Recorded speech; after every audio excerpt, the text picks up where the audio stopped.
du coup, je viens sous mon autre casquette. Je vous ai parlé au début en tant que cofondateur de la briqueterie. Et c'est aussi cette expérience-là dont je vais parler, mais je viens aussi en tant que cofondateur de Melon Melon, qui est une agence de développement informatique. Mais pas que. Donc je suis Rémi Arnaud, développeur full stack de métier. Hein, je fais ça depuis 10 ans. Enfin, je faisais ça. J'ai commencé à faire ça il y a 10 ans. Ça fait 2 ans, 3 peut-être, que je pisse plus de code. Voilà. Donc je suis cofondateur de Melon Melon, la briqueterie, et j'ai mis un troisième truc qui n'a aucun rapport avec le numérique, mais qui a complètement rapport avec la méthodo, un peu que je vais vous expliquer ce soir. La méthodo pour orchestrer la refonte ou la création d'un produit. Donc ce troisième projet, c'est Robato Ramen, c'est un restaurant de ramen. Que j'ai créé avec un chef de la manière où on monte une startup, de la manière où on crée un produit, donc c'est-à-dire en testant, en itérant, jusqu'à arriver à un restaurant qui a ouvert, qui a réouvert, qui a continué à ouvrir il y a maintenant une semaine, midi soir, et on est passé par plein d'étapes. Et, euh, et du coup, on l'a monté en faisant un peu ce que je vais vous expliquer, et en itérant, en faisant des boucles.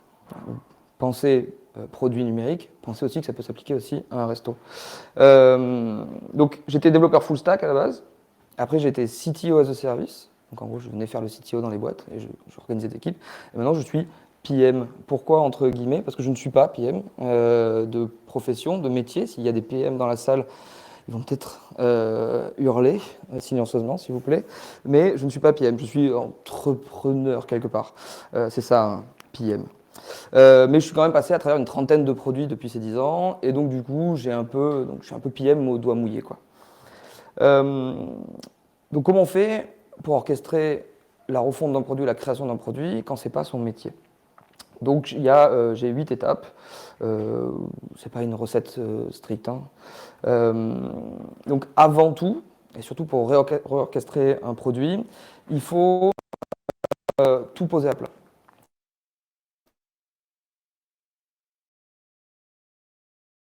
La première chose, c'est notre produit tech. On map son système d'information, donc tous les outils et tout le produit ou les produits et tous les outils qui les entourent.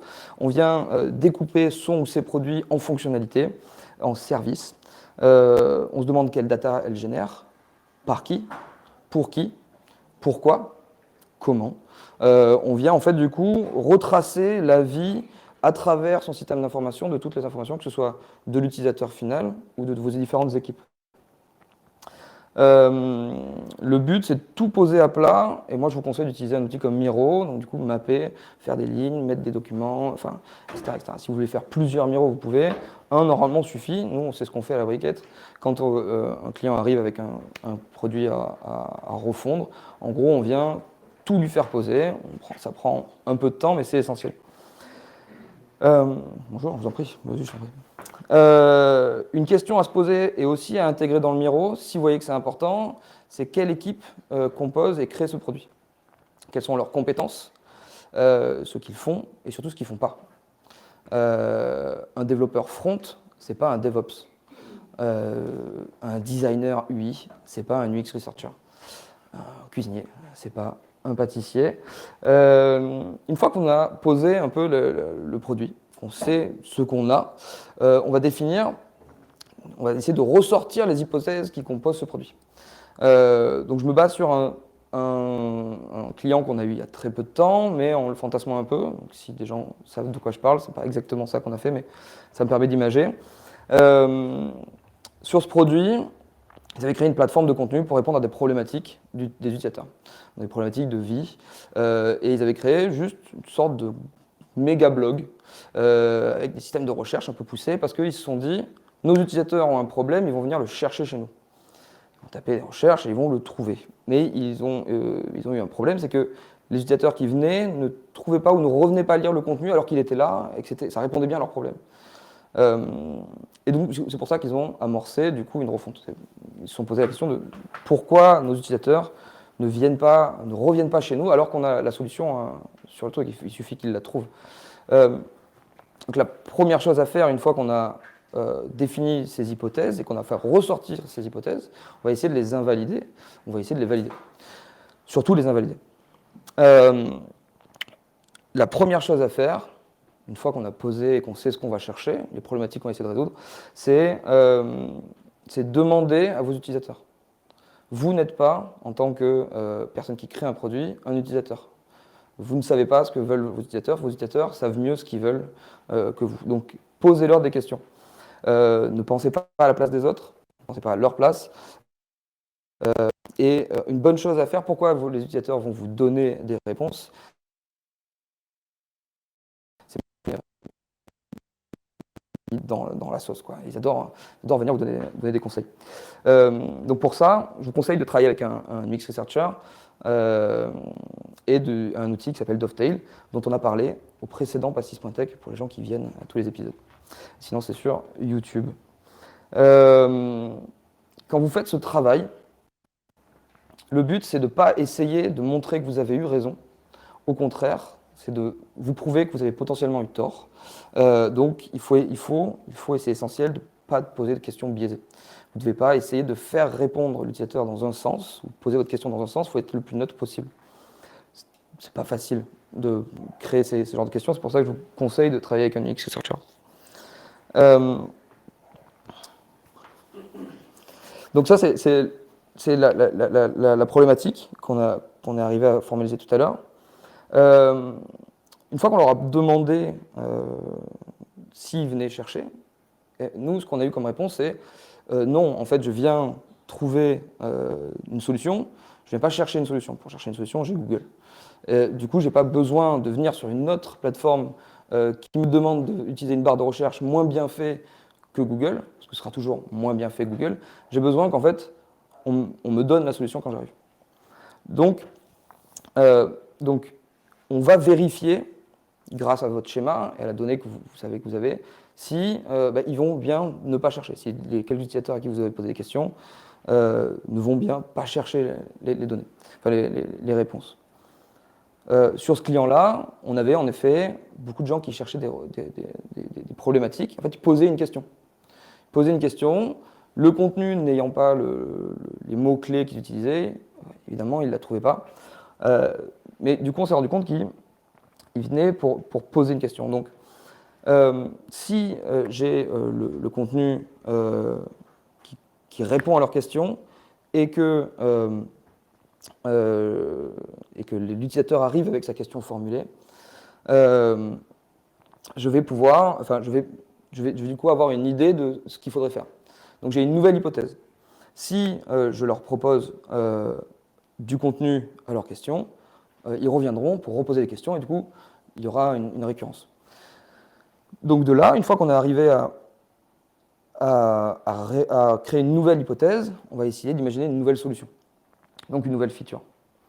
La feature qu'on avait imaginée, du coup, c'était au lieu de proposer une barre de recherche, on la mettait plus bas au cas où ils soient un peu débrouillards, ils allaient chercher eux-mêmes. En gros, on leur a proposé un gros bouton qui dit « Posez votre question ». Aussi simple que ça. Hein. On aurait pu garder le truc, mais en gros, on a réimaginé un peu comment on allait leur apporter le service de façon plus claire. Pour faire ça, ne le faites pas seul, accompagnez-vous d'un designer et utilisez Figma pour créer du visuel, pour créer vos features. Faites ça plusieurs fois, sur plusieurs hypothèses. Posez-vous plusieurs questions. Et listez vos features à créer, mais avant, listez donc les features à supprimer. Quand vous refondez un produit, je conseille toujours à mes clients de mettre des grands coups de hache dans leurs produits, voire de balayer fortement. Le but, c'est pas de continuer à empiler des features, le but, c'est de venir proposer une autre solution. Donc, quand on propose une autre solution à côté d'une solution déjà existante, c'est illisible. Le but, c'est donc du coup de supprimer, lister tout ce qui est à supprimer, lister vos nouvelles features qui répondent à vos nouvelles hypothèses avec vos nouvelles features. Estimer le temps, estimer le coût. Et c'est à ce moment-là qu'un tech rentre en jeu. C'est important de ne pas penser qu'on sait à peu près qu'un bouton, c'est simple. C'est qu'un bouton, après tout, par exemple. Il y a souvent beaucoup de problématiques techniques, beaucoup de problématiques data qui sont cachées derrière un simple clic. Donc, munissez-vous de votre meilleur tech pour estimer le coût, le temps, la complexité. Et grâce à votre hypothèse et à votre désir de refondre, qu'est-ce que vous allez chercher comme comme impact, estimer l'impact de chacune de ces features.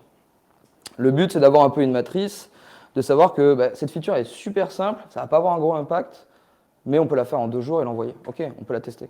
S'il y en a une autre qui dure 3 semaines, qui est super complexe, mais qui ne va pas avoir d'impact, automatiquement, vous pouvez même la sortir, la déprioriser. Et, vous allez chercher un peu qu'est-ce qui va être le plus important à tester. Je vous conseille de ressortir votre Miro à ce moment-là pour replacer un peu vos features et imaginer un peu les nouvelles datas qui vont être créées, faire évoluer en fait votre mapping de produits à ce moment-là. Et munissez-vous d'un PM ou d'un PM. Et là, vous commencez à développer. Si avant ça, il y a un bout de code qui a été touché, vous avez perdu. Vous ne devez pas modifier votre produit avant de savoir ce que vous faites complètement, avant de savoir comment vous le faites, dans quel timing vous le faites. J'ai beaucoup de projets qui nous arrivent ici où, en fait, pendant qu'on est en train de réfléchir, il y a déjà un développeur qui est en train de changer des boutons. Non. C'est un non.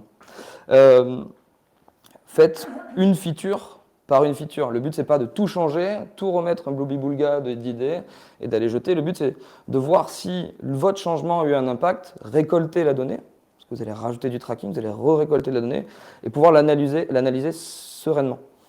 Si vous faites trop de choses en même temps, vous allez croiser les changements, croiser le tracking, vous allez rien comprendre à votre résultat. Donc, faites ça petit à petit, ne soyez pas pressés. Et une dernière chose, n'essayez pas d'être trop complexe, comme tu disais, Emeline, avec les équipes qui essayent de trop processiser, de se complexifier avant. C'est pareil pour le produit. On reste simple, on essaie de répondre à la question, et si c'est bon, on complexifie.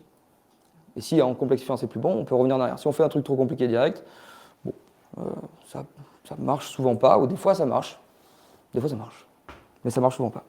Donc restez simple, restez efficace, ne réinventez pas la roue, munissez-vous toujours de votre tech pour qu'il vous sorte des solutions auxquelles vous n'aurez pas pensé. Donc là, du coup, pour développer, c'est soit du code, soit du no-code. Il y a plein de solutions que vous allez imaginer. Si vous avez un produit codé, vous n'êtes pas obligé de continuer à tout le temps développer. Vous pouvez penser des briques pour aller valider des hypothèses, les faire évoluer, et une fois que vous êtes sûr de vous, la réintégrer dans votre produit. C'est cher, un dev, c'est super cher. Utilisez-les à bon escient. Une fois que vous avez validé, mettez en prod, testez, mettez du tracking, récoltez de la donnée, allez choper vos utilisateurs qui étaient déjà venus, réintégrer-les, voilà, remélangez, validez ou pas. Le but, c'est pas d'avoir raison. Le but, c'est pas que vous vous disiez « Ah, je le savais, Gérard. » Gérard, c'est mon chef de projet imaginaire. Je le savais, on a fait ça et ça marche. Non, c'est qu'est-ce qui marche et surtout qu'est-ce qui ne marche pas dans ce qu'on vient de faire. Et du coup, on retravaille son hypothèse et on la file. Le plus important, c'est de s'amuser et du coup, le refaire. Le but, c'est que ça soit un peu fun, quoi, de faire du produit. Si c'est chiant, c'est que souvent, le produit est mal fait. Ça se ressent. Donc si j'ai bien un conseil, c'est amusez-vous. Donc ça, c'est ma petite recette. Comment on bosse ici à la briqueterie pour être sûr de continuellement proposer de nouvelles hypothèses, continuellement proposer une façon de s'améliorer, d'améliorer son produit sans se perdre. On a un triptyque, tout le monde marche en triptyque. Nous, notre triptyque, c'est Tech, Data, Design. En gros, on va, comme je vous le disais au début, mapper, on va récupérer la donnée. Donc, au début, il faut développer, hein, mais on va récupérer de la donnée. On va l'analyser, on va demander, on va confronter l'utilisateur, on va confronter le tracking, on va imaginer de nouvelles hypothèses. Et ensuite, on va, avec les solutions, faire appel à du design. On va soit designer vraiment des maquettes, soit penser des services, penser des façons d'aller chercher des utilisateurs, penser des façons de les réintégrer ou de leur donner de la nouvelle richesse. C'est pas obligatoirement, quand on code du code, quand on fait du WordPress, voilà, on peut créer des communautés, voilà, le but c'est ça, le design c'est aussi large que ça, c'est pas que de l'UI. Et ensuite on réintègre le tech, on vient valider, on vient mettre en prod, on teste, on récolte de la data, on valide des hypothèses, on design. Voilà.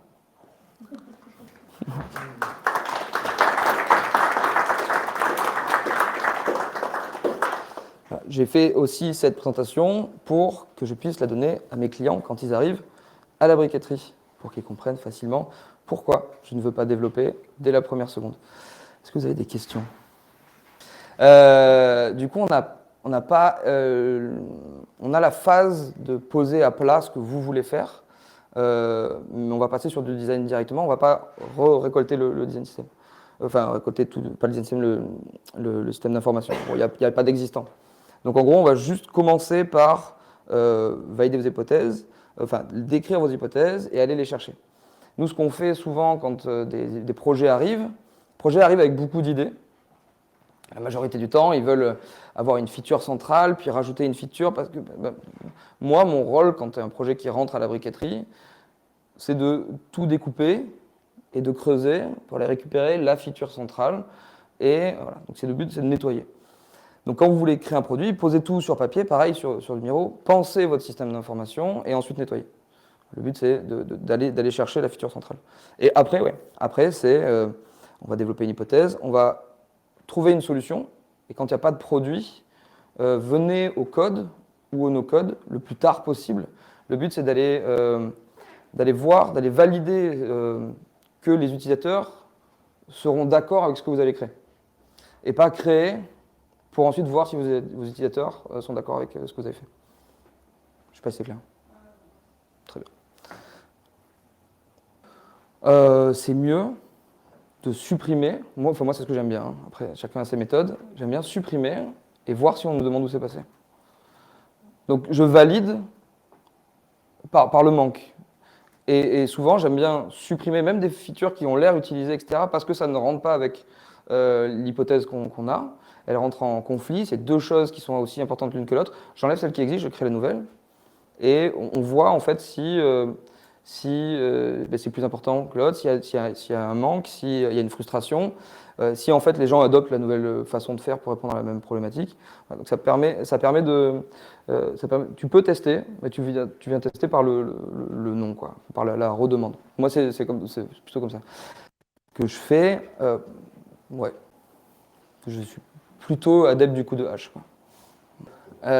Ma sauce secrète...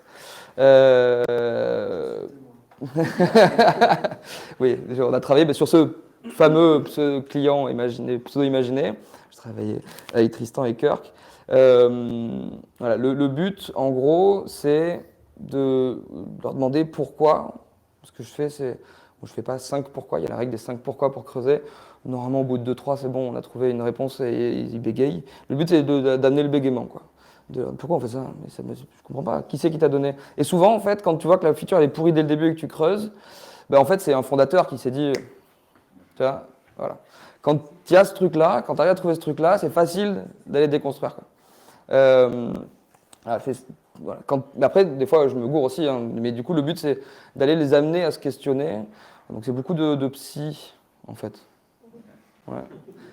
Vraiment, c'est beaucoup parler. Et du coup, tu commences par des ateliers, tu commences à leur faire poser des choses, à essayer de les questionner, de les pousser dans le retranchement. Tu refais un deuxième rendez-vous, ils ont eu le temps de réfléchir, ils reviennent avec d'autres arguments. C'est de la découture. Quoi. J'ai pas vraiment de secrète. Il faut blablabla. Voilà, ça fait 3. Merci.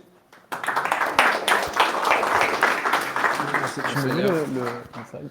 Comment ?